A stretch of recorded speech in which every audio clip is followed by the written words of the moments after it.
Chegou a hora, gente. Você tá aí? Tá ligado? Domingo à tarde, 3 horas, né? Católicos Querem Saber, podcast está no ar, chegando ao fim do ano, últimos podcasts de 2024 e para 2025 teremos novidades. Não vamos falar nada agora, só fica sabendo que a programação de 2025 está sendo montadinha para você.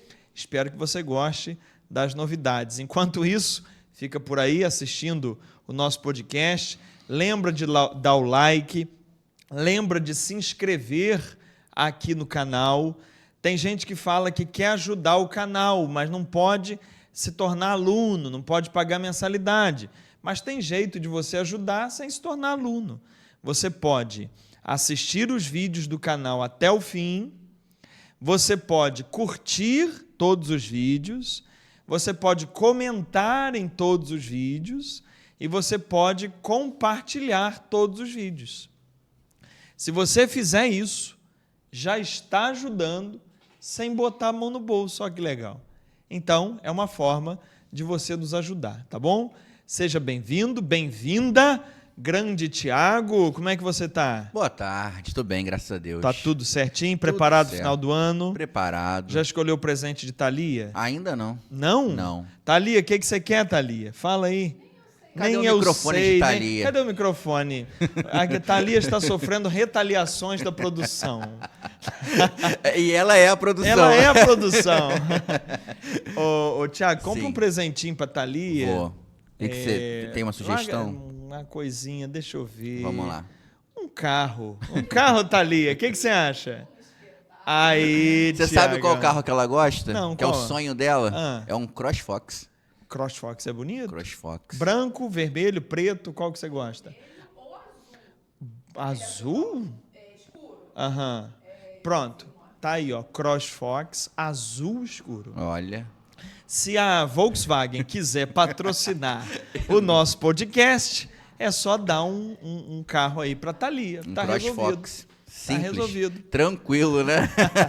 E você, como que está aí essa reta final de ano? Como que tá as preparações Tá bem, aí? estamos programando 2025, várias reuniões das quais você tem participado, e estamos fazendo pesquisas. Essa semana a gente fez uma pesquisa com os nossos alunos, mais de 2.000 pessoas responderam a Olha. pesquisa, falando dos melhores horários para elas participarem de alguma reunião com a gente. Então, a gente está pensando, Tiago, algumas coisas interessantes. Posso contar umazinha? Pode. Umazinha só. A nossa aula que a gente faz fechada para os alunos do estudo bíblico, a gente está pensando em deixar aberto durante um tempo no YouTube. Olha que legal. E depois a parte gravada dela vai ficar na plataforma dos alunos, exclusiva. Mas durante um tempo, a gente está vendo ainda que tempo vai ser esse, vai ser 1 dia, vai ser 7 dias, vai ficar disponível no YouTube, aula, para todo mundo assistir. E no final desse período, aí essa aula é guardada lá na plataforma dos alunos, só os alunos têm acesso. E aí na semana seguinte entra uma outra aula. Isso tem 2 objetivos. O primeiro é divulgar mais os nossos cursos, como é que funciona um curso bíblico, e aí o pessoal fica conhecendo. E o segundo objetivo é dar a oportunidade àquele que não pode pagar de também ter acesso ao curso. A única diferença é que ele não tem acesso à gravação pelo resto do tempo. Ele só vai ter acesso naquele período que vai estar disponibilizado gratuitamente. Mas já é uma forma de ajudar a quem não pode pagar o curso e, ao mesmo tempo, a gente dá o privilégio àqueles que podem pagar de terem a gravação para assistir depois, quando e quantas vezes quiserem.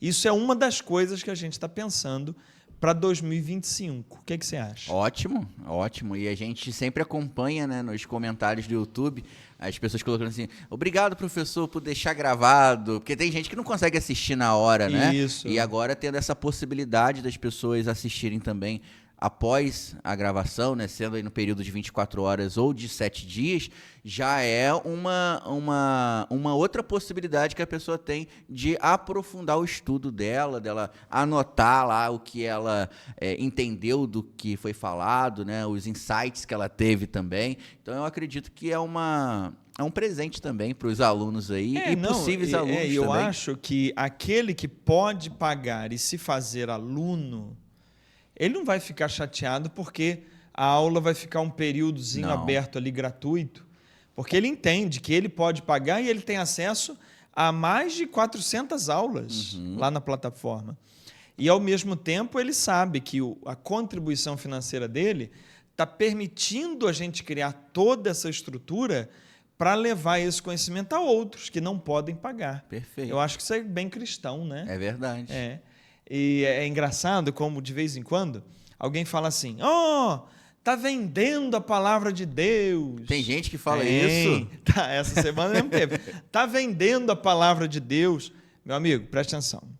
Eu não estou vendendo palavra de Deus nenhuma. A palavra de Deus está disponível para você, gratuita aí na internet. Abre aí, põe Bíblia Sagrada e lê. Eu não estou vendendo palavra de Deus. Eu estou vendendo, sim, o meu trabalho, a minha pesquisa, as minhas horas que eu tenho que sentar e estudar, no mínimo 2 horas por dia, para trazer esse conteúdo aqui. Eu estou vendendo a estrutura do trabalho do Tiago, da Thalia, da Tamires, que o pessoal nem conhece, da Shirley, da Marcela, da Vânia, todo mundo, do Leandro, que está dando uma assessoria para a gente, de outros que dão suporte para que isso aqui funcione. O próprio sistema, né? O sistema para funcionar, os equipamentos. Então, o pessoal não tem noção, Tiago, que por trás disso aqui, desse rostinho bonito aqui, não é só um rostinho bonito. Jovial. Por trás desse rostinho jovial, tem uma estrutura de pessoas trabalhando profissionalmente. É verdade. Para levar isso aqui para o ar. Então, isso tem um custo. Então, é isso que a gente, entre aspas, vende. Sim. Não é a palavra de Deus. E mais, Paulo diz, na carta dele aos Gálatas, diz o seguinte: aquele que aprende, pague a quem ensina. Isso é bíblico. Então, se a pessoa está fazendo um curso de qualidade, como são os nossos cursos, de conhecimento, de conteúdo a rodo que a gente tem, ela, então, podendo, contribui financeiramente. Isso é bíblico. O que não é bíblico é você explorar o trabalho do outro e não querer pagar. Isso não é bíblico, né? Isso é feio. Isso nem humano é. Nem vou dizer bíblico, nem é humano. Agora, você podendo fazer uma inscrição nos cursos e fazer a inscrição e ajudar a sustentar essa estrutura de estudo, de pesquisa, de profissionais, de gente que tem que entender de câmera, de imagens, de edição, de internet, de Facebook, de Instagram, de YouTube, é toda uma estrutura. Hoje a gente está envolvendo aí diretamente mais de 15 profissionais para ter essa estrutura funcionando. Então, quem pode contribuir, contribui. Quem não pode, pelo menos assiste os vídeos, curte, compartilha, né? E a gente vai caminhando assim. Até onde der. Quando não der mais, também a gente para. Não, e é legal você trazer essas informações de bastidor para a audiência, até para eles entenderem como que funciona todo esse ecossistema, né? Como que funciona para que eles tenham, por exemplo, esse podcast no domingo à tarde para poder assistir. Eu acho que é interessante que muitas vezes a gente recebe e assiste muitos vídeos na internet, só que a gente não para pensar no bastidor, né? O background. Aquilo que teve ali nos bastidores para realmente aquilo chegar e acontecer e a gente ter aquele conteúdo para poder absorver. Então é interessante. Claro, você vê, por exemplo, a maioria das pessoas que chegam aqui para a gente, elas chegam através de um convite que eu faço nas redes sociais. Certo. A maioria dos alunos, ele já viu uma mensagem minha assim: você quer aprender a ler a Bíblia de verdade? Então vem participar do meu curso gratuito. A maioria das pessoas recebeu isso já. Elas não têm ideia que aquilo ali tem um custo. Porque eu tenho que pagar as redes sociais para ela entregar aquela mensagem ali. Certo. Eu tenho que pagar os profissionais que estão para receber os alunos. Eu tenho que pagar o profissional que vai postar aquilo no ar. Eu tenho que pagar o profissional que acompanha os números para ver se a propaganda está indo bem ou está indo mal, se tem que gravar de novo, tem que refazer. É muita estrutura. Então, não é que eu abro uma câmera, sento aqui, deixa eu ver o que eu vou falar. Vou falar isso aqui. Aí eu abro e falo. Não é assim não, gente. A coisa é muito grande, é muito diferente. Como dizia meu pai, o buraco é bem mais embaixo. Exatamente, exatamente. E hoje, Carlos, já entrando no tema do nosso podcast, da nossa conversa de hoje, ela vem, inclusive, de uma expectante, de uma espectadora do nosso podcast, que acompanha, além do podcast, as suas aulas, os seus vídeos, e eu anotei o nome dela aqui, já vou falar, é a Marlúcia, que assiste a gente lá da Bahia, né? Então, Ô, Marlúcia!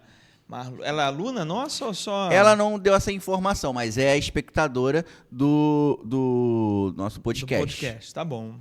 Então, ela trouxe uma pergunta que é dela, mas a gente acredita que muitas pessoas que assistem o nosso podcast têm a mesma dúvida ou passam pela mesma situação que ela trouxe pra gente. Vamos lá. É o seguinte, ela falou que quando alguém que falece, sempre ela sonha antes com isso. Por exemplo, ela chegou de noite, dormiu, sonhou com a pessoa veio se despedir dela. Quando ela acorda pela manhã, recebe a notícia que a pessoa faleceu. Ou a pessoa já é falecida e vem aparecer para ela num sonho. Ela sonha com alguém e aquela pessoa morre, é isso? Isso, tem essa possibilidade. Não sonha comigo, não. Minha irmã, me esquece. Quando o Carlos passou esse áudio para mim, eu falei a mesma coisa, tomara que ela não sonhe com a gente. E ela também falou que, né, às vezes ela sonha com pessoas que também já faleceram. E ela disse que já conversou com diversos padres, só que nenhum padre esclareceu para ela por que isso acontece. Por que ela tem essa sensibilidade de sonhar com pessoas que estão para falecer ou pessoas que já faleceram também. A igreja explica isso, o evangelho explica isso, e ela até colocou aqui, Carlos, você que é uma pessoa que sabe de tudo. Sei de tudo. Me esclareça isso, por favor. Você sabe qual é o nome técnico de uma pessoa que sabe de tudo? Não. Polímata. Polímata? Polímata. Não sabia. Então agora não vai ser mais teólogo Carlos Magliano, é o polímata. Interessante. Então veja só, Marlúcia, minha irmã, não sonhe comigo e aí a gente pode conversar, tá bom? Então vamos lá. Tem várias coisas aí, Tiago. Primeiro, o que é o sonho? O sonho é algo que está ainda sendo estudado pela ciência, tem muitas teorias. O que se sabe, basicamente, aqui eu vou ser bem básico e bem rasteiro mesmo, sem pretensão nenhuma de formular uma tese em cima disso. Mas bem básico, bem rasteirinho.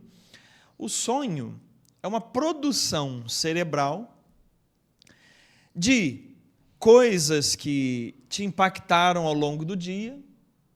Então, por exemplo, você vê uma notícia ou recebe alguém e algo que te impressiona e à noite aquilo vira um sonho. Uhum.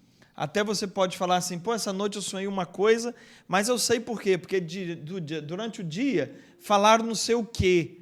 Aí você junta uma coisa com a outra. Então, o inconsciente produz isso, né? Uma outra coisa com respeito aos sonhos são relacionados a coisas que você está trazendo emocionalmente dentro de você, questões que você tem para resolver. Então, quando você está muito aflito com um problema, é muito provável que você sonhe com coisas envolvendo aquilo. Eu, quando fui demitido de um trabalho que eu gostava muito, eu acho que eu passei meses sonhando com aquele ambiente, com aquelas pessoas, vinha, né? Aquele sonho, aquela lembrança. Uma outra coisa, o cérebro à noite ele faz uma limpeza na sua mente. Durante o dia você vê muita coisa, ouve muita coisa, e aquilo tudo não pode ficar guardado. Então, aquilo tem que ser limpo.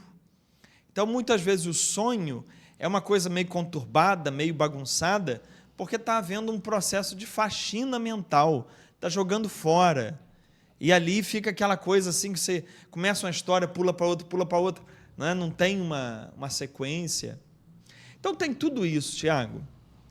A última coisa que a pessoa pode pensar em sonho é que sonho é uma mensagem divina, é que sonho é Deus falando com você. Preste atenção.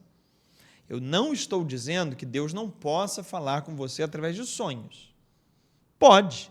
Deus pode falar com você através de uma pedra. Deus fala com você do jeito que Ele quiser. Inclusive, na Bíblia tem alguns relatos de sonhos. Mas não pegue os relatos de sonhos da Bíblia, que são coisas pontuais e esporádicas, e faça em cima disso uma doutrina, que agora todo sonho é Deus falando. Isso é loucura. Uhum. Você vai pegar o caso do sonho de José, que no Evangelho só tem isso, que aconteceu em relação ao sonho. Uma noite que José teve um sonho que era o anjo e tal. Aí você vai pegar aquela cena pontual, específica da vida de José e vai transformar aquilo numa doutrina para todo mundo, de modo que qualquer sonho é Deus falando. Loucura, Tiago. Uhum. Tem gente que enlouquece por conta disso. Porque os sonhos têm essas características de ora ter uma história, ora não ter, ora saltar de personagem para outro. E começa a achar que tudo é uma mensagem, que tudo tem um significado. E aí começa a ver esse simbolismo de sonhos. Sonhar com isso é o quê? Sonhar com isso é o quê? Sonhar com isso é o quê? E aí a vida dela vai sendo entregue aos sonhos. Ao invés dela tomar posição na vida, dela tomar atitude, decisões, não, é tudo entregue aos sonhos. Eu sonhei com isso, então é isso, é isso. Ou seja, perdeu ali a faculdade mais bonita que o ser humano tem, que é de raciocinar, que é de decidir, que é de escolher. A pessoa desiste de pensar, desiste de tomar suas decisões e entrega tudo para sonhos. Então, tem que tomar muito cuidado com isso. Então, volto a dizer o que eu estava dizendo. A última coisa que você pode pensar a esse respeito é que é Deus falando. Primeiro, você tem que ver 1000 coisas. No final, talvez achar que pode ser uma mensagem divina. E outra, quando é Deus falando, nos traz paz, né? Traz. Deus não vai falar algo que vai me encher de amargura, de desespero, de tragédia. Então, esses sonhos que são muito reais e que nos deixam, às vezes, apavorados, pesadelos, esquece que isso tem a ver com Deus. Esquece. Então, essa é a primeira coisa que eu posso falar a respeito de sonhos. Agora, vamos falar especificamente do que ela perguntou. Ela perguntou por que ela sonha com alguém que vai morrer. Que vai morrer, não. Ela não disse que a pessoa vai morrer no sonho, não, né? Ela disse que ela sonha com a pessoa como se ela viesse de se despedir dela. Então ela está sonhando alguém vindo se despedir. Quando ela acorda, no dia seguinte, vem a notícia, a pessoa morreu. E agora? É uma mensagem divina? É um alerta? Vamos lá. Existe em todos nós habilidades paranormais. Quando a gente fala paranormal, a gente quer dizer além do normal. Isso que é paranormal, que está além do normal. Então, por exemplo, é normal eu me lembrar de uma coisa que eu fiz ontem, certo? É paranormal eu me lembrar de uma coisa que vai acontecer amanhã. Não é? Sim. Coisa que eu fiz ontem é normal. Agora, eu me lembrar de algo que ainda não aconteceu é paranormal. Então, todos nós, em algum momento, temos alguma paranormalidade. Mas existem pessoas, Tiago, que têm uma sensibilidade maior para questões paranormais. Vou dar um exemplo de uma coisa que é paranormal, é além do normal, mas que no dia a dia, de tanto acontecer, quase fica normal. Uma mãe está em casa, à noite, dormindo. Aí ela acorda sobressaltada, tendo a sensação de que algo aconteceu com o filho. Ela fica nervosa. Aí ela vai ver, aconteceu mesmo.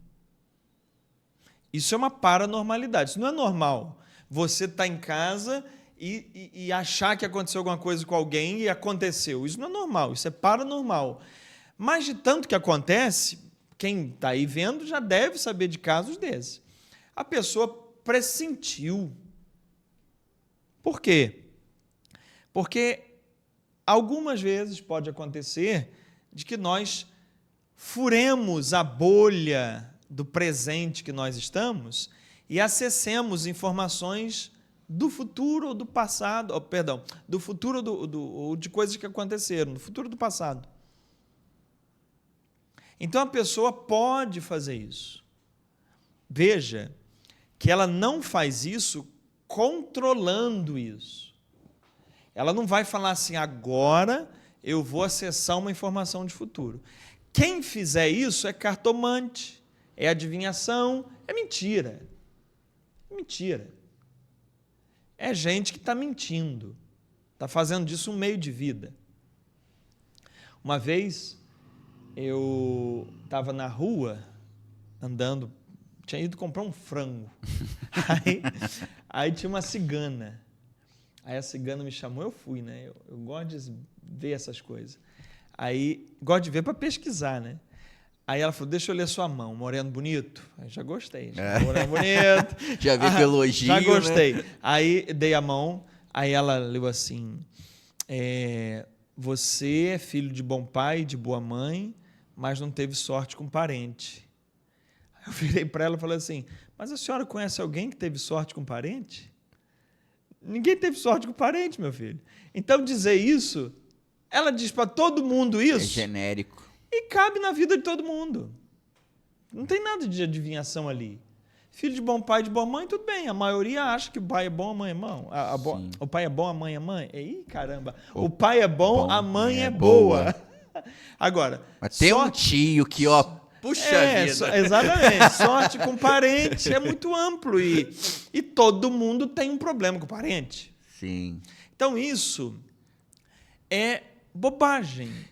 Isso é mentira, é charlatanismo. Deixa eu perguntar uma coisa, senão a gente foge da meada e tá dentro, né? Mas não perde a linha do raciocínio. E quando a pessoa acerta uma questão muito específica, é sorte? Porque isso aí realmente, esse exemplo que você deu é um exemplo genérico. Mas tem situações, por exemplo, que a pessoa vai numa questão de adivinhação, algo do tipo, que a pessoa sabe de algo que só ela, sei lá, ela fez uma consulta, a pessoa que morreu, né? Uma pessoa num centro espírita, algo do tipo. E aí a pessoa tá ali e fala algo muito específico que só ela e a pessoa sabia.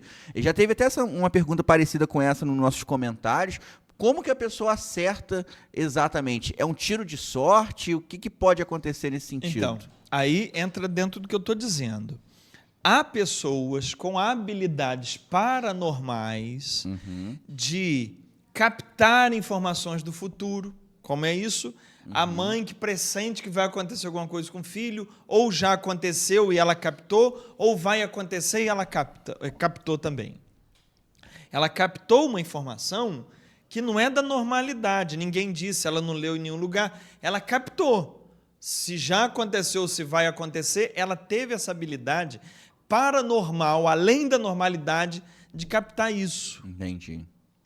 Da mesma forma acontece com pessoas que podem ser de centro espírita, podem ser cartomantes, podem ser qualquer coisa, elas podem mesmo, de fato, terem essa habilidade de captar. Isso não quer dizer que elas captem a hora que elas querem. É isso que eu estou dizendo. Vamos dizer que eu tenho essa habilidade. Tem gente que tem. Vamos dizer que eu tenha.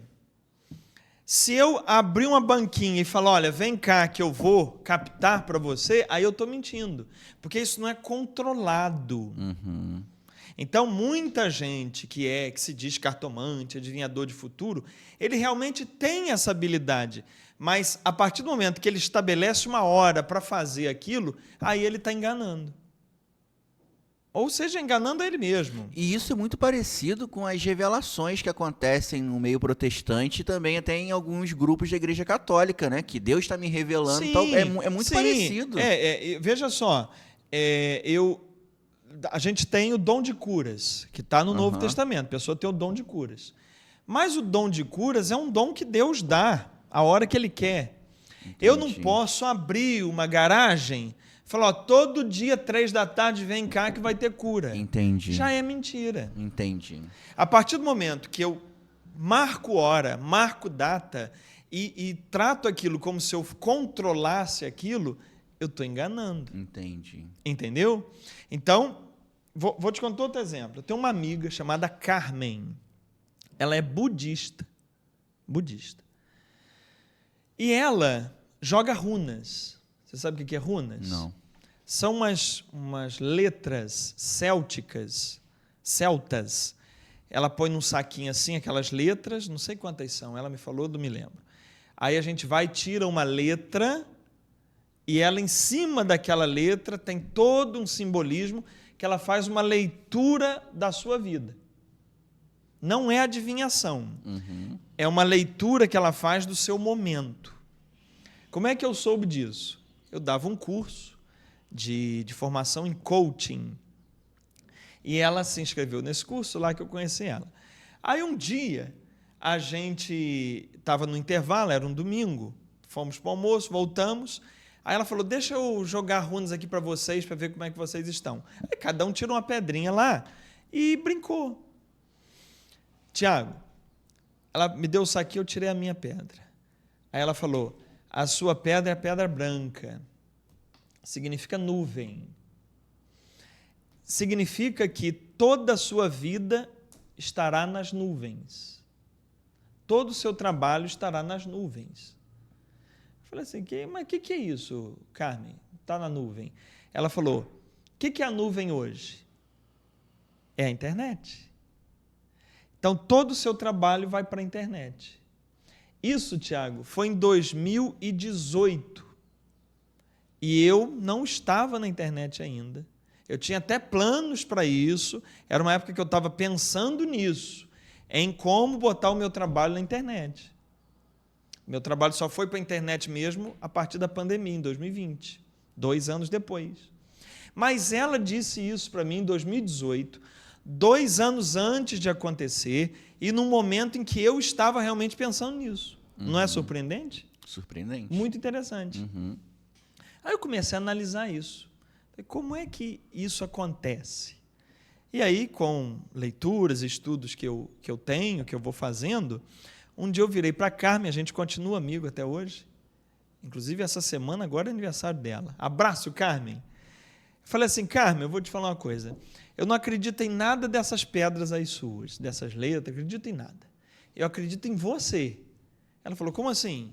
Eu acredito que você tem a capacidade de fazer uma leitura do nosso inconsciente, do inconsciente da pessoa que está na sua frente. Essas letras celtas, elas são só um start, algo que faz liberar isso em você. É um gatilho. Mas não é a letra celta, é a sua capacidade de perceber o outro, de verificar as necessidades do outro, de ler o inconsciente do outro. Veja, quando ela falou que o meu trabalho estaria na nuvem, que é a internet, eu já estava pensando nisso mesmo. Era um período que eu estava muito atrás de estudar sobre esse assunto. Então, aquilo estava forte em mim. Ela captou. Aí eu falei com ela isso, Carmen, eu não acredito em nada dessas letras. Eu acredito em você, da sua capacidade. Aí sabe o que ela me respondeu? Ela fez assim. Você sabe o que é? Porque eu dou o curso de runas e minhas alunas não conseguem fazer o que eu faço. Exato, porque não é a letra da runa, é você. É a sua capacidade de percepção do próximo, do inconsciente. Você capta essas informações, é dela, Tiago. Entende? E isso tem alguma coisa de divino, de espírito, de nada. São fenômenos paranormais. Existem estudos que estudam sobre isso. Paranormalidade. Certo. Parapsicologia. Certo. Lembra do Padre Quevedo? Uhum. Ele tinha um centro de parapsicologia, estudando esses fenômenos. Então, tudo isso sempre deve ser encarado com normalidade, com naturalidade. Nada de ficar apavorado. Vai estudar primeiro. Quando você vê alguma... Presta atenção aqui, olha para mim. Quando você vê alguma coisa que você fica apavorado, o que é isso? Vai estudar. Você só está apavorado, só está impressionado porque você não estudou. Quando você estuda sobre o assunto, desaparece os encantamentos das coisas e a coisa se torna racional. Agora vamos voltar para ela de novo? Que ainda não respondi ela ainda. Sim, vamos voltar. Vamos lá, ela disse que ela sonha com a pessoa se despedindo e depois a pessoa morreu mesmo. Morreu. Tá bom, agora eu vou contar mais um caso meu. Hoje é o dia dos causos. Você sabe que eu sempre fui fã do Chaves, né? Sim. Até tô chateado com o SBT. Atenção, SBT. Chateado com você. Você conseguiu os direitos do Chaves e não vai passar. Depois nós vamos conversar. Então tá errado isso aí, Thiago. Tá errado. Então vamos lá. O Chaves é um programa que a vida inteira passou reprise. Acho que eles têm 100, 120 programas só e durante o ano repetia, né? Sendo que desses 3, 120, 4 vezes. Boa parte como que já é regravação. Regravação de um que já foi, né? Então Chaves é sempre reprise. Na época da escola, isso eu lembro perfeitamente. O Chaves passava meio-dia, meio-dia e meia, era o horário que passava o Chaves. Então eu ficava doido para chegar da escola para assistir o Chaves. Todo dia, vou dizer todo dia, talvez exagerando, mas muitos dias, de manhã, vinha um episódio do Chaves na minha cabeça. Olha essa, Tiago. Eu chegava em casa, qual que estava passando? O que você tinha pensado. Aquele. Mas, Tiago, isso não aconteceu 1 ou 2 vezes, não. É muitas vezes. Eu lembrava de um episódio do Chaves, chegava, era aquele. Aí eu vou dizer que isso é o quê? Revelação divina? Não tem nada a ver. São questões de percepção paranormal. Não sei, talvez a minha ligação com o programa, com a história, eu gostava tanto, sei lá. O que não posso é ficar em cima disso, fazendo uma doutrina, fazendo uma religião em cima disso. Sim. São coisas normais estudáveis. Sim. No caso dela, que sonha que a pessoa vai morrer ou morreu, está se despedindo e depois ela vê que morreu mesmo, ela pode muito bem ter essas sensibilidades de captar essas informações. Só que ela tem que saber, e isso aí que eu te digo, minha irmã, que isso é seu. É a sua capacidade paranormal. Não pense que está vindo um espírito de fora te confidenciar nada, porque não tem isso. É igual a pessoa que sonha com alguém que já morreu, ela sabe que a pessoa já morreu, sonha com alguém que já morreu e fica assim, eu acho que fulano está precisando de oração. Sim. Está precisando de ajuda, porque eu tenho sonhado com ele. Não, quem está precisando de oração, ajuda é você. Porque você que está impressionada, você que está com saudade, você que está triste, e por isso você está sonhando. A gente tem que aprender, Tiago, a entender como a gente funciona antes de ficar atribuindo tudo a espírito, a anjo, a Deus. Primeiro aprende você como você funciona. Mais da metade das suas superstições vão cair. Posso contar um caos também? Claro. Há alguns anos atrás, uns 20 anos atrás aconteceu isso. A gente morava numa zona rural aqui da cidade, e aí um menino morreu, né, de alguma complicação lá. Ele tinha uns 16 anos na época, e a minha mãe era muito próxima da família. E aí ele faleceu, né, e foi bem traumático assim, para a família e tudo mais na época. E aí a minha mãe começou a ter sonhos com ele, pedindo para que ela falasse com a mãe dele que ele estava bem, que ele estava em paz, que aonde que ele estava não estava sentindo dor e tudo mais. E aí minha mãe ficou com receio, né, porque não tinha acontecido muito tempo a fatalidade, né, a morte dele. E aí minha mãe ficou com receio de chegar e tocar numa ferida que está aberta, né? Talvez a pessoa está tentando tocar a vida para frente, aí você vai, pô, seu filho veio no sonho e falou comigo e tal. Só que esse sonho aconteceu diversas vezes para ele, pedindo para que ela fosse. E ela só parou realmente de sonhar com isso depois que ela foi e contou para a mãe dele. Pegou, olha, eu tive um sonho com a pessoa tal, e ele falou para você ficar em paz, que ele tá bem, que aonde que ele tá, ele não tá sentindo dor, ele tá tranquilo. É muito natural, Tiago, as pessoas se impressionarem com os próprios sonhos. Ainda mais porque existem sonhos muito reais, né? Uhum. Eu já tive sonhos que eu acordei assim de tão real que era. Caramba! Então, são sonhos muito reais. A mente humana, ela é assim. Ela não sabe distinguir a diferença entre imaginação e realidade. Uhum. Se você andar de bicicleta ou se você se imaginar andando de bicicleta, as funções cerebrais ficam as mesmas. Uhum. Para ele é a mesma coisa. Então, um sonho que às vezes é muito real, as pessoas se impressionam. E se eu me impressionar com o meu sonho, a tendência é eu sonhar de novo, porque aquilo está gravado emocionalmente. A emoção é a cola da memória. Quanto mais emoção tem uma coisa, mais aquilo fica colado na sua memória. Então, sua mãe foi acreditando naquilo. É uma auto-hipnose. Ela sonhou, ficou impressionada. Não vou lá, não vou, deve ter entrado em uma disputa dentro dela, não vou, porque senão a mãe vai reacender isso pelo filho, não quero mexer nisso.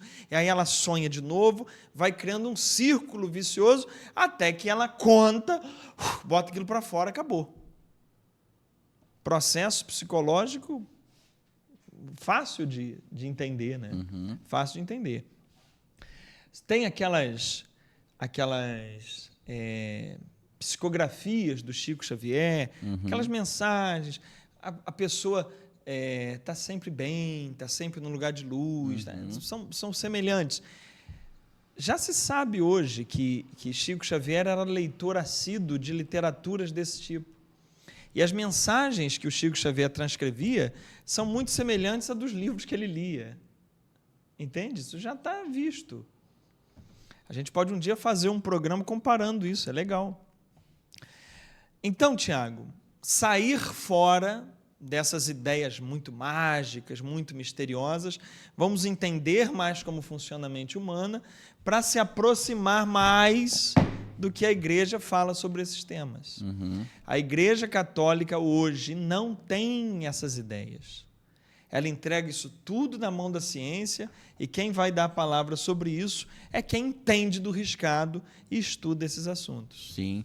Falando sobre essa questão de paranormalidade, muitos irmãos protestantes, né, que têm uma cultura de subir monte, né, que o pessoal sobe para orar e tudo mais, relatam coisas muito estranhas realmente que acontecem lá. Por exemplo, assim, galho de árvore começa a pegar fogo do nada, e tem o pessoal começa a sentir umas sensações muito estranhas.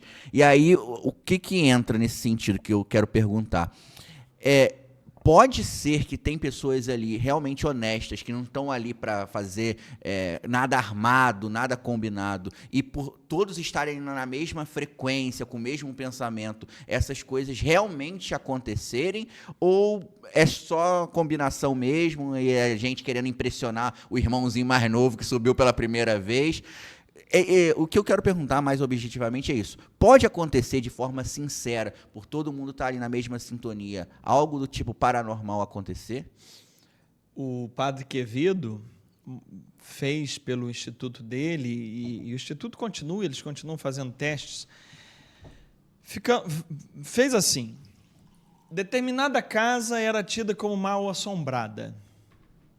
Ah, por que aquela casa é mal assombrada? Porque a lâmpada explode lá, todo dia, tal hora, ou pega fogo. Tá bom. Qual é o teste que eles fazem? Vamos afastar todo mundo daquela casa, mais de 50 metros. Vamos botar câmeras dentro da casa. Isso já foi feito aos milhares.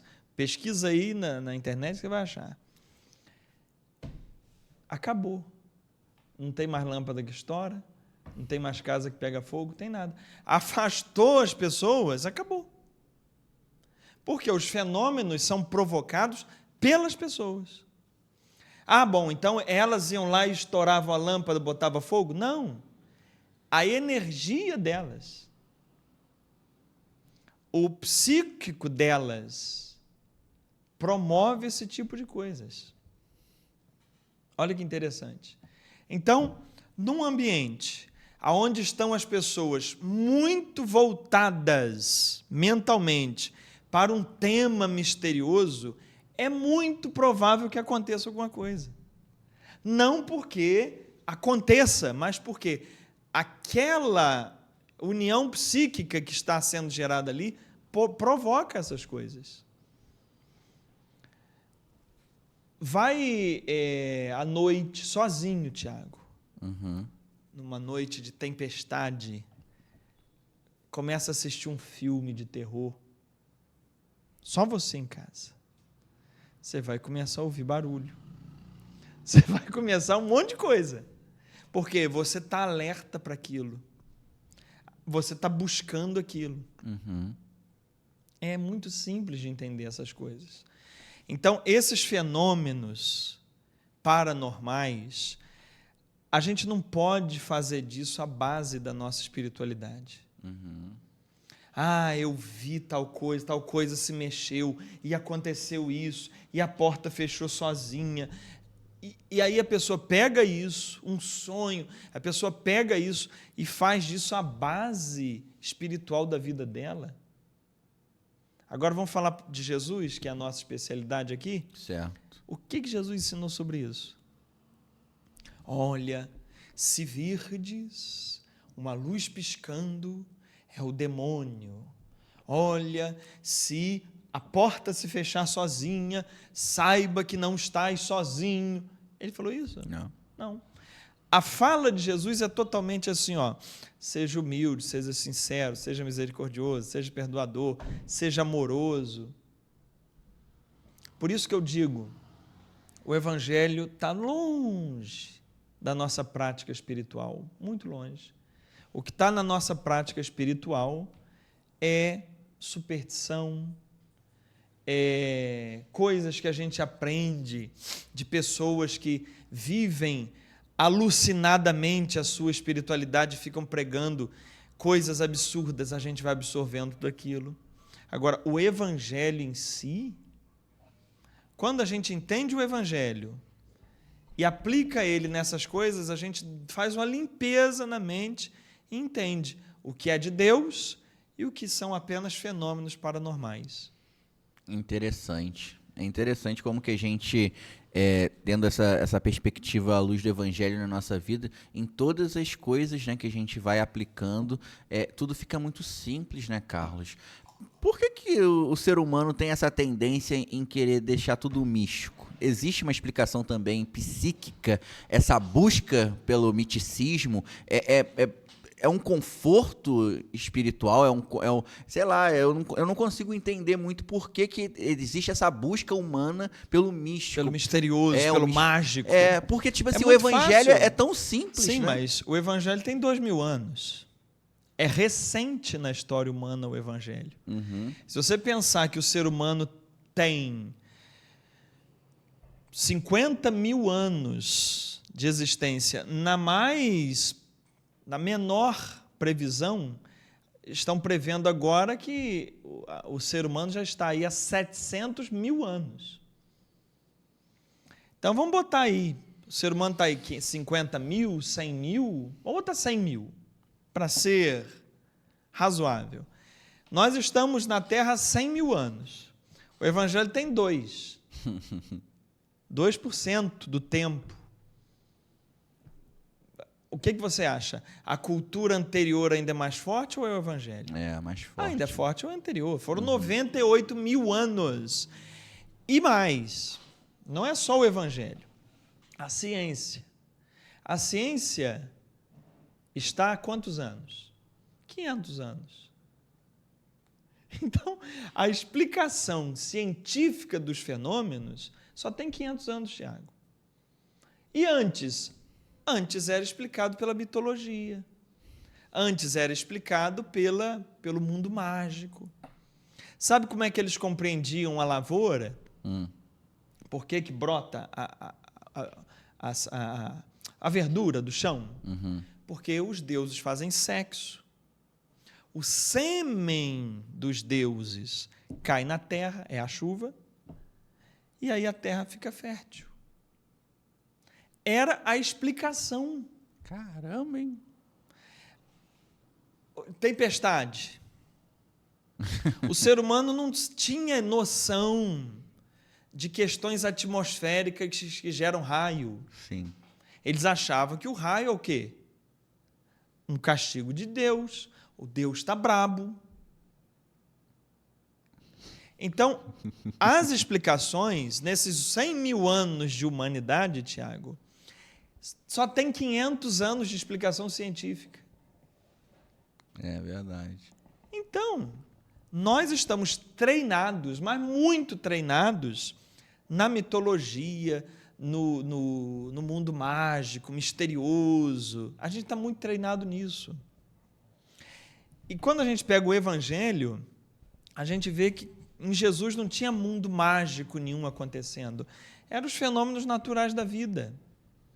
Uma vez, está lá em Lucas 13, caiu uma torre e matou 18.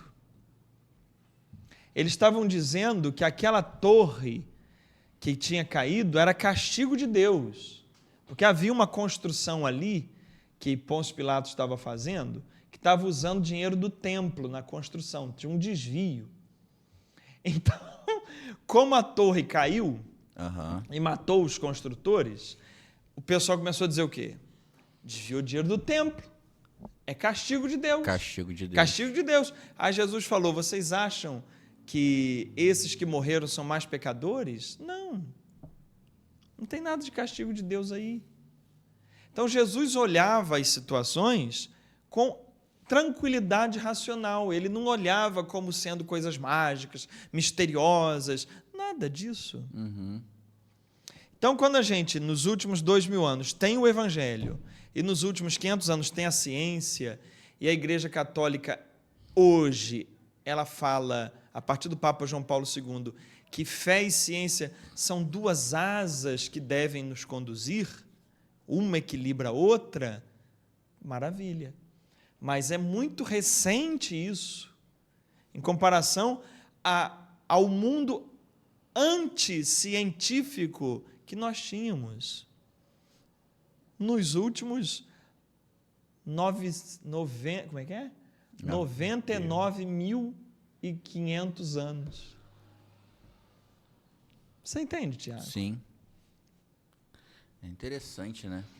Interessante como que essa busca, né, de entender as coisas através de alguma experiência sobrenatural é muito realmente presente em tudo, né, na nossa vida, né? Mas a nossa mente acaba ficando mais confortável, né, nesse Não, é porque a gente está treinado a fazer assim, treinado. Né? Interessante. Quando você não tem ciência, você atribui tudo à realidade mágica, à realidade supersticiosa, espiritual. Sim.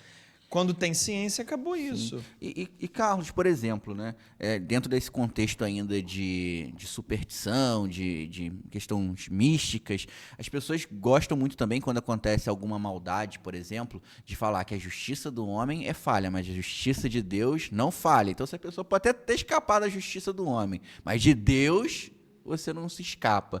Isso também vem com um sentido um sentimento de vingança em cima disso também, não vem? Claro. Porque é um negócio meio doido, né? É como se Deus estivesse lá e preocupado realmente com algo aí.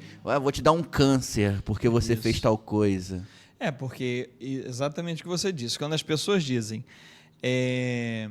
a justiça de Deus não falha, o que ela está querendo dizer é que ela quer uma vingança.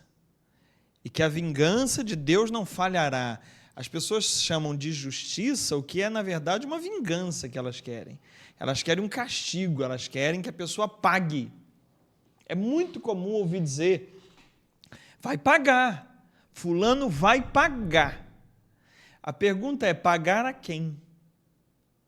Porque o que o Novo Testamento diz é que ele morreu para pagar os nossos pecados. Está pago. Na cruz, João 19, Jesus diz, tetelestai, é uma palavra grega que significa está pago. Tetelestai. Tetelestai, está pago, está consumado. Pagou, acabou a dívida, está pago. Aí os outros, vai pagar, pagar quem? Ué, mas a justiça, mas o que é justiça de Deus no Novo Testamento? Tem que ler o Novo Testamento. O que é justiça de Deus no Novo Testamento? Sabe o que é justiça de Deus no Novo Testamento? É o perdão. A justiça de Deus se faz perdoando. A justiça de Deus não se faz vingando, a justiça de Deus não se faz condenando, a justiça de Deus não se faz cobrando, a justiça de Deus se faz perdoando. Sim. Então, quando as pessoas falam a justiça de Deus tarda, mas não falha, certamente elas não estão dizendo com o sentido que o Novo Testamento dá à justiça. É verdade. O Novo Testamento dá um sentido para a justiça e as pessoas que se dizem crentes no Novo Testamento dão outro sentido. Justiça que elas estão dando é vingança. Justiça que o Novo Testamento está dando é perdão. Não estamos longe do Evangelho, Tiago? Meu filho. Tá há muito quilômetros de distância. Claro eu penso, né, agora é o meu achismo, que por mais que a pessoa tenha recebido alguma maldade de alguém, que tenha feito muito mal, a nossa atitude, é como a gente já falou aqui, em quase todo episódio a gente falou sobre isso, né? Sobre a sua atitude de perdoar a pessoa. E aquela pessoa, ela vai ter a sua própria consciência para julgar ela. A própria consciência dela, eu penso que a pessoa que fez um mal a alguém, se ela tiver um pingo de consciência, aquilo vai levar ela num estado de reflexão, que se ela não buscar se arrepender, aquilo vai atormentar ela até o restante da vida dela. Então ela já está sendo julgada por ela mesma, pelas atitudes que ela tem. Então, quando o Evangelho diz que depois da morte, né, vem o julgamento pessoal, né, eu penso que seja justamente isso. É você, diante da realidade daquilo que você fez durante a sua vida, né? Se você passou a vida fazendo bem, você vai ter diante de você os bens que você fez. Se você fez um mal às pessoas, se você prejudicou as pessoas e morreu sem se arrepender, ter um genuíno perdão realmente e se arrepender daquilo, você também vai ter aquilo sobre a sua consciência. Então não cabe a mim, que recebi um mal, levar aquilo e pensar, olha, fulano tem que sofrer, tomara que ele pegue um câncer, tomara que seja atropelado por uma carreta. Tem gente que tem esse pensamento, o Carlos, né? É o pensamento mágico, supersticioso. E junto com esse pensamento vem aquela famosa frase, pessoas tão boas morrem cedo e fulano tá aí. Tá aí. Mas isso que eu falei faz sentido, Carlos? Ou eu tô falando besteira também? Não, é isso mesmo, é o pensamento... Sempre aquele pensamento mágico, né, Tiago? Aquele pensamento de que vai acontecer, tem que acontecer alguma coisa, fulano tem que pagar, Deus vai cobrar dele. Não sei qual Deus, porque o Deus do Novo Testamento não vai cobrar. O Deus do Novo Testamento é perdão, é misericórdia, é amor. Agora, uma distinção importante. Uma coisa é castigo, outra coisa é consequência. Isso tem que ficar claro. As consequências dos seus atos vão vir. São as consequências. Isso não quer dizer castigos de Deus. Deus não castiga, mas os seus pecados têm consequências. Isso tem que ficar claro. Então, por exemplo, você tem um filho. Qual é o nome do seu filho? Nunca gravo. João Felipe. João Felipe. Você fala assim, João Felipe, essa faca aqui, hein? Não mexe com isso não, deixa essa faca para lá, faz outra coisa, brinca lá com o seu carrinho. Aí você sai de perto. Aí ele vai lá, que você não está aí, ele pega a faca para brincar, cortou o dedo. Aí vai chorando perto de você. Papai, cortei o dedo, papai. Aí o que o papai faz? Pega um cinto e dá-lhe uma coça, porque ele mexeu na faca. Olha só, ele cortar o dedo é castigo ou é consequência? Consequência. Consequência. Ele tomar uma coça sua é castigo ou é consequência? Castigo. Castigo. Então, você quer mexer com faca, meu irmão? Pode mexer, vai ter consequência. Mas não tem castigo. Porque de Deus só tem o perdão, a compreensão, a misericórdia. Então, não confunda as consequências dos seus atos doidos que você resolveu ter com o castigo de Deus. A pessoa resolveu beber tudo que pode, fumar tudo que pode, comer só porcaria, tudo que pode, aí fica doente. Ai, Deus me castigou. Não, filho. Foi consequência do seu da sua má escolha de vida. Se eu resolver só fumar e só comer McDonald's todo dia, fumar e comer McDonald's, provavelmente, Tiago, eu vou ter um câncer. Castigo de Deus? Não, consequência. Consequência do que eu escolhi, ué. Ah, mas a criancinha nasceu com câncer, castigo de Deus. Não, vai ver o histórico da vida dela. O pessoal me escreve, fala assim, como eu posso explicar fulano nascer com uma doença? Pergunta ao médico. A medicina vai te explicar por que ele nasceu com a doença. Mas o pessoal não quer ir para a medicina. Eles querem o quê? A resposta mágica, misteriosa. Ah, o Carlos Magliano é um oráculo, ele vai falar o porquê de todas as coisas. Larga de bobagem, gente. Fulano morreu novo, teve um infarto. Por que, meu Deus, ele teve infarto? Vai lá, o médico explica o que aconteceu dentro dele para ele ter um infarto. Entende, Tiago? Buscar as respostas da maneira sadia, tranquila, saudável e racional. Graças a Deus estamos numa era em que a ciência nos explica essas coisas. Bom episódio hoje, hein? Eu estou gostando. Eu acho que foi o melhor, hein? Eu gostei também. O melhor do ano. Muito bom, muito bom. Tema leve, tranquilo. Você gosta, né, Tiago? E já que tá muito leve, vamos para a pergunta do... Vamos para a pergunta do YouTube agora, né? Vamos lá. A galera que botou as perguntas lá nos episódios anteriores, né? E deixou as perguntas, então, né? Os questionamentos. Dia é 18 de dezembro? Que vai ao ar? É. Vou conferir aqui. O episódio especial de perguntas e respostas. 22 de dezembro. 22. Atenção, gente. 22 de dezembro, nós vamos ter aqui um episódio sobre perguntas que vocês fazem no YouTube. Vamos tentar zerar as perguntas 22 de dezembro. Aí, uma semana depois, 29 de dezembro, é um especial de melhores momentos. Mas só botar esse episódio de hoje é o melhor momento. Melhores momentos. É a reprise do episódio de hoje. Os melhores momentos dos episódios, mais de 20, né? Vai 20. Dar 20? Esse aqui é o 19. Ah, então. Dos 20 episódios, sei lá quantos, dia 29 de dezembro, melhores momentos. E aí, em janeiro, aí tem surpresas. Aguardem. Vai lá, Tiago. Bernadette. Ah, não, perdão. Isso aqui eu já fiz no último episódio. Calma aí. Deixa eu só me situar aqui. Vamos lá. Elvis Leonardo. Professor, com relação a como devemos seguir a Cristo e a visão que devemos ter, então, apesar de todos os versículos que Jesus falou do inferno e do que acontece com quem nega até a morte, Jesus deve ter visto como esperança para a nossa transformação de vida, que está sempre ao nosso lado para nos levar contra o pecado, e não como alguém que está pronto para nos condenar quando tropeçamos? Por isso, nos levaria a segui-lo com mais amor e alegria, e não com peso e com medo. Qual é esses dois Jesus? O Jesus que veio ao mundo foi o Jesus para salvar o mundo. Ele disse, eu não vim para condenar, eu vim para salvar. Eu não sei que gana que esse pessoal tem de pregar um Jesus que só fala de inferno. Quer dizer que não existe inferno? Não. Quer dizer que Jesus não alertou sobre o inferno? Não.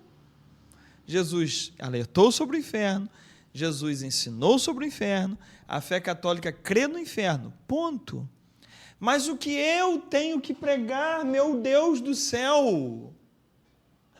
Eu tenho que pregar a salvação, eu tenho que pregar o amor de Deus, a misericórdia. Isso é que ele falou, pregai o evangelho. Evangelho é boa nova, gente. E qual a boa nova? A boa nova é que você vai para o inferno. Não. A boa nova é que Deus te ama, te perdoa, sustente a sua vida no amor de Deus, creia no amor de Deus, ame o próximo. É isso que eu tenho que pregar. Mas eu estou cansado já de falar isso, mas eu vou ter que falar. Porque cada vez que eu falo isso, vem um monte dizendo que é para falar o contrário. E eu tenho que continuar falando que eu sou pregador do evangelho, da boa nova. Carlos, não do inferno, meu Deus do céu. No nosso último episódio, que inferno! No nosso último episódio teve um comentário muito interessante. Aí a pessoa colocou assim, olha, professor, eu concordo com tudo que você fala, mas o senhor só se esquece que depois que o Jesus se encontrou com a pecadora, disse, vá e não peques mais. Mas aí foi ele que disse. Não foi ninguém que estava com pedra na mão.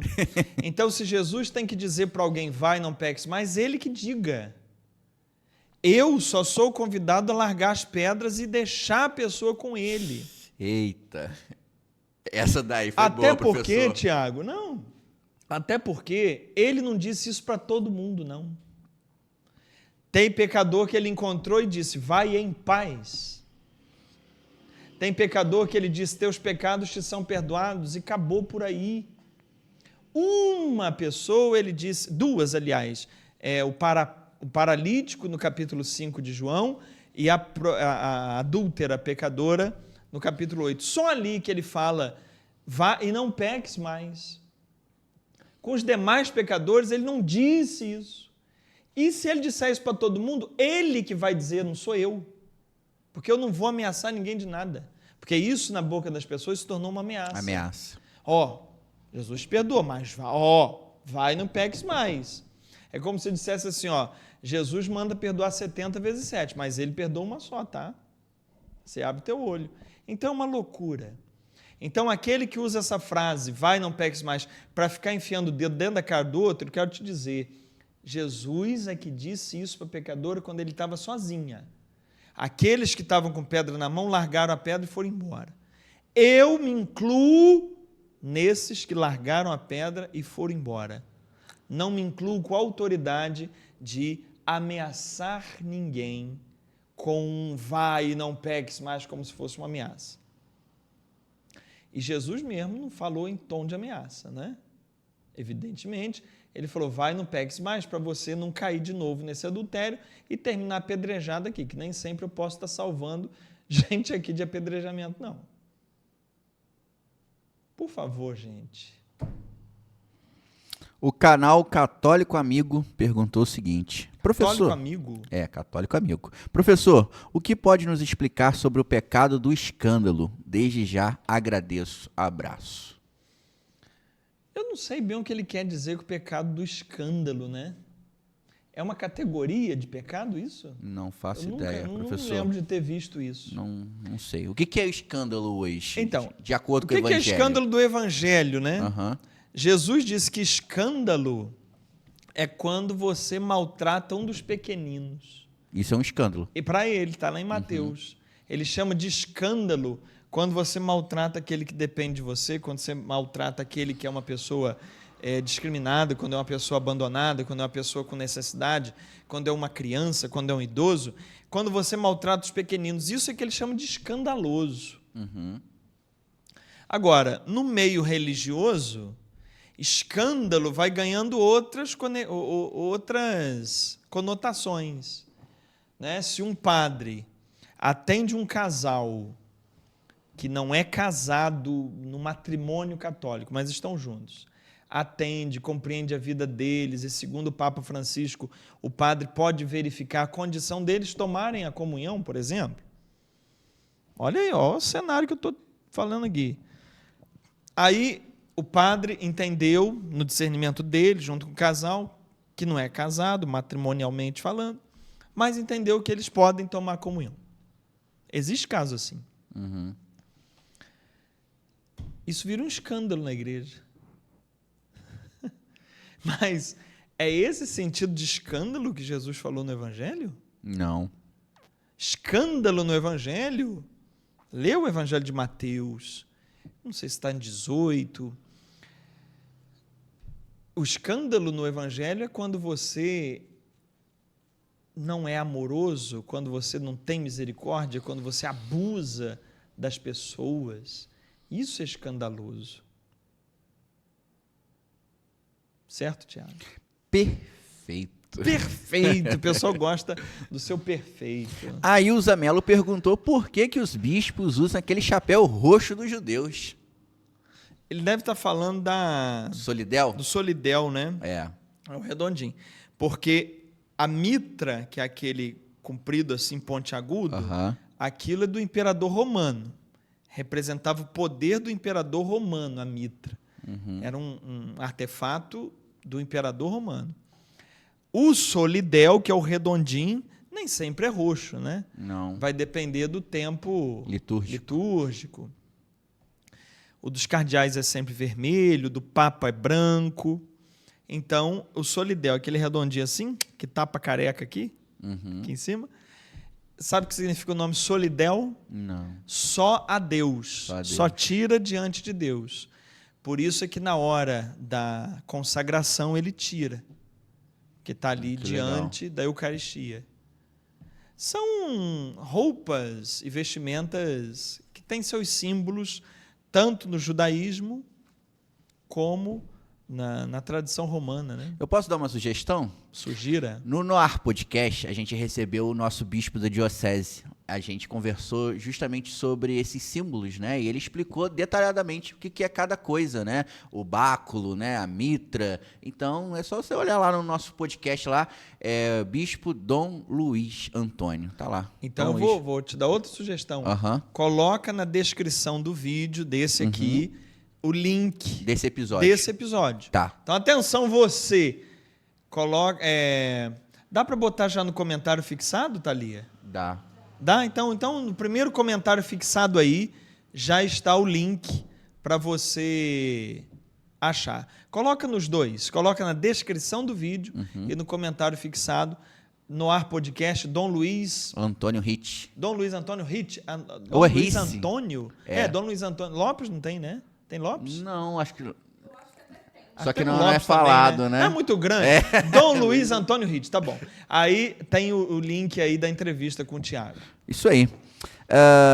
A Maria Auxiliadora gostaria de saber um pouco sobre a função do padre exorcista na diocese. Fazer exorcismo. A função de um padre exorcista é fazer exorcismo. Toda diocese, o direito canônico pede isso, tenha um padre exorcista. Então o bispo avalia por critérios dele qual é o padre que pode ser o exorcista da diocese. Então, nomeia um padre com essa função de fazer exorcismo.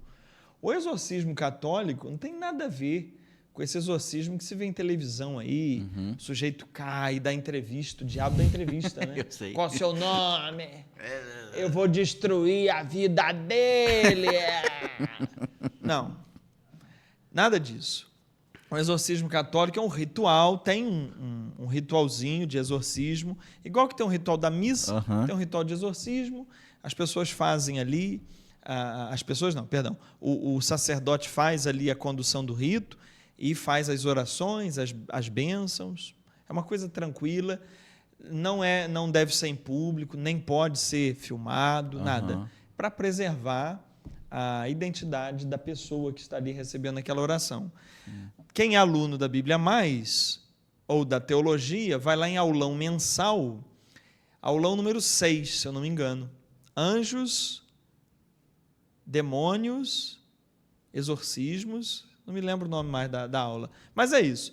Aulão mensal número 6, sobre anjos, sobre demônios, sobre exorcismos. Vai lá na Bíblia Mais, assiste. 3 horas, Tiago. Uau. De explicação sobre tudo isso. Sim. O padre que não é o exorcista oficial da diocese, ele, numa situação que ele encontra, ele pode fazer a oração desse ritual aí de exorcismo? Ou não pode? Não sei. Eu acho que tem que ter alguma autorização do bispo. Entendi. Aí eu teria que pesquisar sobre isso. Perfeito. A Lucimar, ela falou assim: boa tarde, professor. Gostaria de saber, porque eu ouvi dizer que a Bíblia de tradução hebraica é a mais fidedigna. Nós, católicos, podemos adquirir uma Bíblia hebraica? Pode, mas você sabe ler hebraico? É porque assim a tradução já não é mais hebraico, não é né? na tradução, né? Então, olha só. O Antigo Testamento foi escrito em hebraico. O Novo Testamento foi escrito em grego. Tem trechos do Antigo também em grego. Mas vamos separar assim para ficar mais fácil. Antigo hebraico, Novo grego. O ideal é você ler na língua original. Tem uma Bíblia chamada Bíblia Sacra. Bota aí que você vai ver. Bíblia Sacra. Ela está lá, o Antigo Testamento na língua original, o Novo Testamento na língua original. Ótimo, você sabe ler? Se você souber ler hebraico e grego, compra, é maravilhoso. E aí você vai até notar, Tiago, uma coisa interessante, que tem erros de tradução nas nossas Bíblias. Então, por exemplo, eu estou com a Jerusalém aqui. Jerusalém é uma das melhores para estudo, mas tem coisa traduzida errada aqui. E aí, quando você vai comparar com o original, está errado. É errado. Mas é coisa de menos de 5%, né? A maioria está tudo certo. Mas vai lá, se você sabe ler hebraico, sabe ler grego, vamos embora. Você sabe qual é o meu nome em hebraico? Qual? Tiago. Você sabe como que é em hebraico? Tiago? É. Jacó? É Yaakov. Yaakov, que é Jacó, né? Yaakov. Tiago não existe esse nome. É Jacó, que é São Jacó, que virou Santiago e Tiago. É como seria Santo Iago, né? Só que aí juntou, ficou Santiago. Aí Tiago, e aí ficou Tiago. Então, o meu nome é um erro. Jacó. O meu nome é um erro. Meu avô era Jacó. Aí, seu avô era Tiago. E sabia que meu irmão se chama James, que também é Tiago? James. Porque na tradução para o inglês, o Jacob é James. James. E meu irmão se chama James. Minha mãe botou o nome sem nem saber. Tiago e James. Exatamente. Interessante. Ela foi diferente e acabou sendo igual, né? Igual, exatamente. Então, a partir de hoje, me chama de Yaakov. Não, mas Santiago. Maria Floricélia perguntou se... Você sabe, só um instantinho, que o nome Josué e Jesus é o mesmo nome? Não, não sabia. É só uma questãozinha de tradução, mas o Josué é Jesus. Que interessante. Que legal, cara. O nome de Jesus era comum. Era comum? Era, A gente tem no Antigo Testamento Josué, que é Jesus. Tem o autor de Eclesiástico, que é Jesus, o nome dele. Tem o Jesus. Que interessante. E tem o Emanuel, né? Que é Deus conosco, né? Que é o... mas é um título, né? É um título. Que depois que virou nome, que as pessoas botaram o nome de Emanuel. Depois virou nome, mas na Bíblia ele é um título. É um título. Título de rei. O rei era chamado de Emanuel, Deus conosco, porque o rei era a presença de Deus no meio das pessoas. O rei era o enviado de Deus. Essa história de político enviado de Deus, isso é antigo, meu filho. Então, o Emanuel é o rei. Que legal. Muito bom, muito bom. A Maria Floricélia perguntou se Nossa Senhora se casou com São José. Tipo assim, porque a Bíblia relata que eles estão juntos. Mas teve uma festa de casamento ou não? Como Certamente, que foi? porque o que a Bíblia diz é que José, quando decidiu não abandonar Maria, eles foram morar juntos, né? Eles foram coabitar. Sendo que, na cultura bíblica, a cerimônia de casamento não era uma coisa religiosa como tem hoje. Era uma festa comum de duas famílias. Eles faziam uma festa, a noiva era buscada na casa dos pais pelo noivo e pronto. Naquela parábola de Jesus, que Jesus conta das 10 virgens, não é? Uhum. Aquilo ali a gente vê a cena do casamento. O noivo vinha com os amigos dele e buscava a mulher em casa. Então, você vai casar com Thalia. Thalia estava na casa dos pais dela, você atravessava a cidade, buscava a Thalia e levava para sua casa. E tinha as festas, bebidas. Jesus foi numa festa dessa de casamento, tal, e celebravam, tal. Não era uma atividade de sacramento, religiosa, como se tem hoje. Uhum. Mas casaram, porque foram morar juntos, as famílias entregaram um ao outro, né? Tá bom, tá casado. Tem que fazer uma diferença, Tiago, entre casamento e matrimônio. Sim. O matrimônio, como a gente conhece, surgiu quando mesmo? Eu acho que você já falou isso aqui em outro podcast, só para refrescar a memória. Mais de 300 anos depois de Cristo é que começa a ter essas cerimônias. Agora, a cerimônia mesmo, completinha, a ideia toda de sacramento é de 500 anos para cá. É de 1500. Mas veja, você tem casamento, que é o quê? Duas pessoas adultas que resolvem morar junto, compartilhar a vida. É casamento. Mas não teve cartório, não teve igreja. É casamento. Casamento é um direito natural do ser humano. Casamento é um direito natural. Qualquer adulto que escolhe morar com o outro, compartilhar a vida, ter uma vida em comum, é casamento. Ponto. Matrimônio é outra coisa. O matrimônio já é a celebração sacramental do casamento. É pegar o casamento e elevar ao nível de sacramento. Aí você transforma o casamento em matrimônio na celebração da igreja, na liturgia. Essa diferença é interessante. Muito falar bom, disso. Muito bom. As duas últimas perguntas de hoje, professor Carlos, bem rápido hoje, né? Mas eu vou fazer a mais tranquila aqui, vou deixar a pitadinha de pimenta aqui para o final. Pode ser? Pode. Vamos lá, a mais tranquila está aqui, ó, Terezinha de Jesus, bem católico esse nome, né? Esse nome é Jesus. Bem católico, né? Terezinha de Jesus. Professor, eu fui batizada, crismada e consagrada. Pergunto, Maravilha. A consagração, o que significa para nós católicos?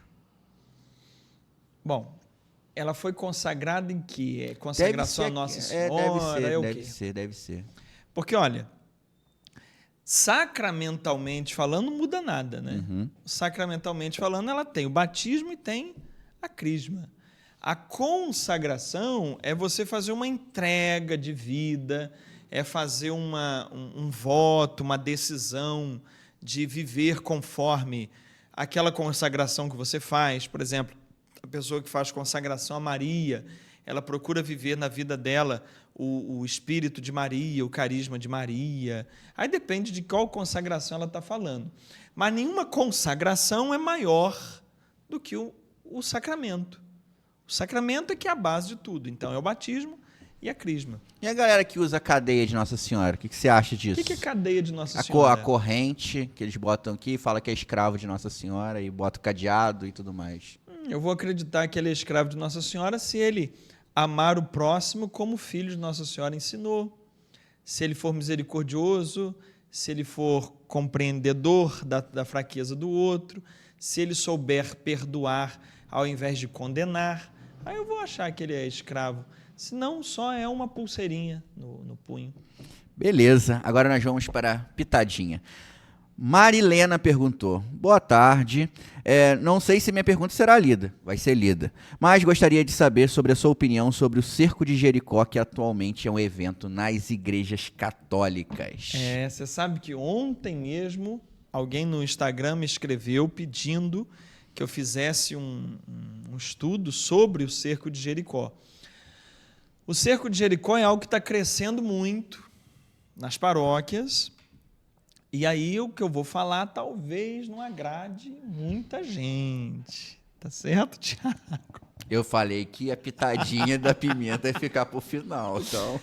O cerco de Jericó é baseado em quê? Numa cena do Antigo Testamento, quando o povo, liderado por Josué, chega em Jericó, e a cidade é toda amuralhada, e aí eles fazem 7 dias de oração, de contorno em volta da cidade, tocando instrumentos, marchando, e as muralhas caem. Bluf! E eles entram na cidade e cortam o pescoço, todo mundo está lá. É essa cena. Está lá no livro de Josué. Muito bem. Josué que é o nome de Jesus, né? Mas não confunde, Josué do Antigo Testamento. Muito bem. O que o pessoal está fazendo? Está pegando essa história, trazendo para hoje. Com qual simbolismo? Você tem muralhas na sua vida, Tiago? Tem. Então você vai derrubar essas muralhas em nome de Jesus, Tiago. Aí vamos passar aí vários dias orando, cantando, louvando, para Jesus derrubar as muralhas. Eu vi, meninos, eu vi. Lembra disso? Você é novo. Eu vi uma igreja, vi aí, na rede social, fizeram uma parede de tijolo dentro da igreja. Você viu? Eu vi. O padre veio com o ostensório. Ai, que dor no coração isso. Ele empurrou. Nossa. Uma parede muito mal feita, né? Porque se empurrassem, caiu uma parede, mas é uma parede feita para cair. E aí fez com tijolo, o padre veio com o ostensório, empurrou assim aquela parede, caiu tudo. Que abuso, meu Aí Deus. o pessoal, glória a Deus, glória a Deus. O que está se transformando isso, Tiago, é uma igreja protestante pentecostal dentro da igreja católica. É essa consciência, quem assistiu o podcast desde o início vai entender melhor. É essa consciência mágica de que Deus vai derrubar tudo, vai resolver tudo, e quem participar daquilo ali vai estar protegido numa proteção de vidro blindado, como é que fala? Uma cápsula, uma redoma de vidro blindado, porque agora eu estou protegido, porque eu fiz o cerco de Jericó. Só digo uma coisa, cuidado. Isso não é tradição católica, isso é uma mistura de catolicismo com igreja pentecostal americana, com outros elementos mais. Faz aquela salada ali para as pessoas frequentarem um ambiente que, na verdade, é um ambiente para extravasar as dores delas. Botar para fora, catarse. Muitos não podem ir no psicólogo, muitos não podem fazer um tratamento psiquiátrico, vai ali. E ali põe para fora as suas dores, as suas neuras, as suas necessidades, as suas esperanças, e sai dali um pouco mais fortalecidas psicologicamente. Serve para isso. Agora, tome muito cuidado, porque não é nisso que a Igreja Católica se baseia. A Igreja Católica se baseia no Evangelho, nos sacramentos. E é sempre que eu digo aqui, Tiago, você já viu um Papa falando disso? Estimulando isso? Não. Isso vai pegando porque pessoal de rede social vai dando ênfase a isso, alguns padres dão ênfase a isso e a coisa vai acontecendo. Agora, tem que se tomar cuidado para não fazer disso um encontro supersticioso dentro da igreja. Porque se você está com uma muralha na sua vida, não é que Jesus vai derrubar essa muralha para você. É o contrário.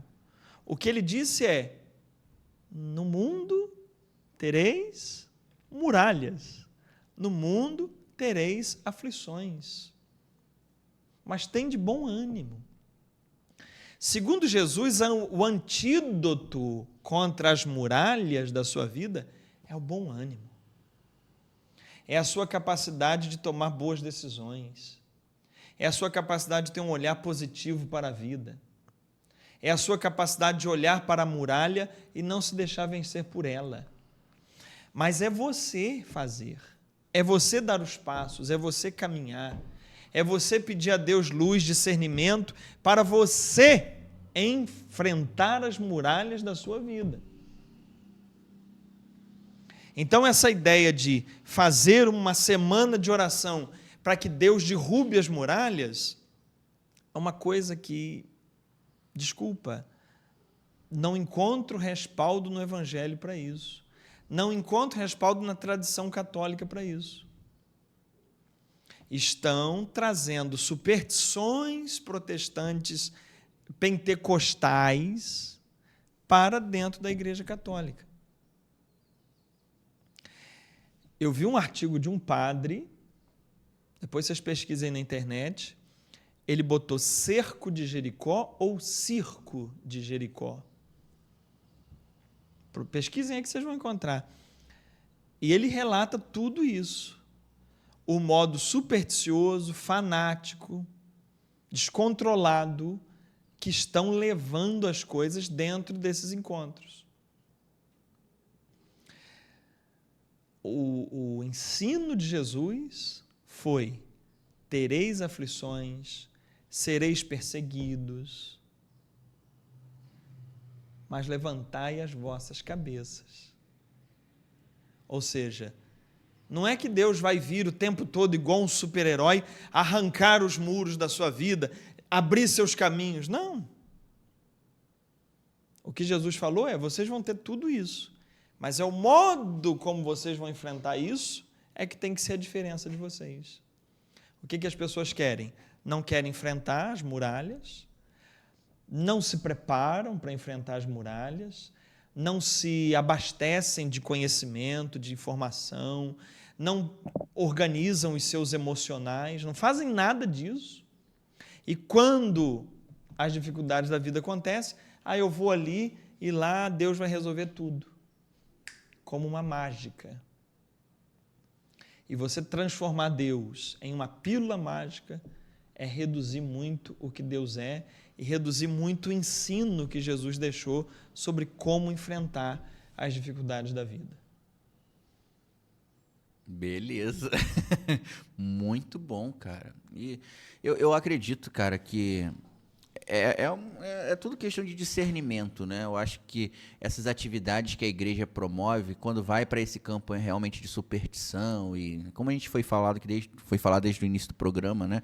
Perde muito a mão, né? A linha do que realmente é. Eu acredito que eventos assim que a igreja possa promover tem que trazer cada vez mais o fiel para o seu estado de consciência, da sua missão aqui na Terra, né? Aí. Então, eu, quando eu tenho a oportunidade de pregar, de falar, de fazer uma celebração da palavra, eu tento sempre trazer a pessoa que está ali participando para o seu estado real, de assumir a sua responsabilidade como protagonista da vida dela, né? Isso. Então, é a missão, não vai cair nada do céu, né? Não é assim, não é um passe de mágica. Isso não acontece.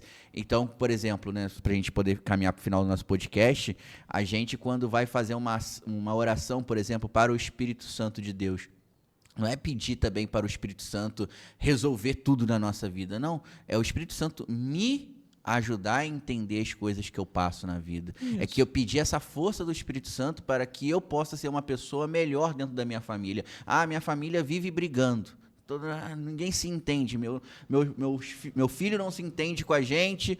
O que o Espírito Santo pode me ajudar a levar esse evangelho para dentro da minha casa? Como que eu posso ser um promotor de paz dentro da minha casa? E essa é a ação do Espírito Santo, né? É muito mais fé alguém que enfrenta o dia a dia da vida dele com sabedoria, com pé no chão, com entendimento das situações, com boas decisões.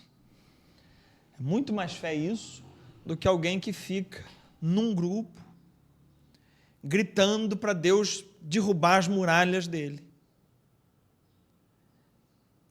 Ele não quer um Deus, ele quer um super-herói. Entendeu? Então, tem que ter muito cuidado com isso. Eu não estou dizendo que não se deva fazer o cerco de Jericó. Uhum. Eu estou dizendo que se deve ter cuidado com o que falam no cerco de Jericó. Ótimo. É isso. Acabou? Simples, tranquilo, calmo. É isso. Acabou? Acabou. O de hoje acabou. Muito então, bom. gente, nós vamos ter mais um quinta-feira agora ao vivo. É ao vivo. Atenção, quinta-feira agora, que dia é? Nem sei 12, que dia é mais. 12, Dia 12? 12. Dia 12 de dezembro vai ser ao vivo, quinta, 3 da tarde. Quinta, ao vivo, 3 da tarde. Aí depois vamos ter o do 22. dia 22, que é respondendo as perguntas.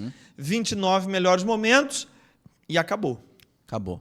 Aí depois o que vai vir em 2025, tem que esperar o Espírito revelar. Exato. Tá certo? Exato. Obrigado, gente. Obrigado, Thiago. Obrigado, Carlos. Mais uma vez, Thalia. Grande abraço para você, Thalia. E assista de novo, porque a repetição é a mãe da aprendizagem. Tchau, pessoal. Falou.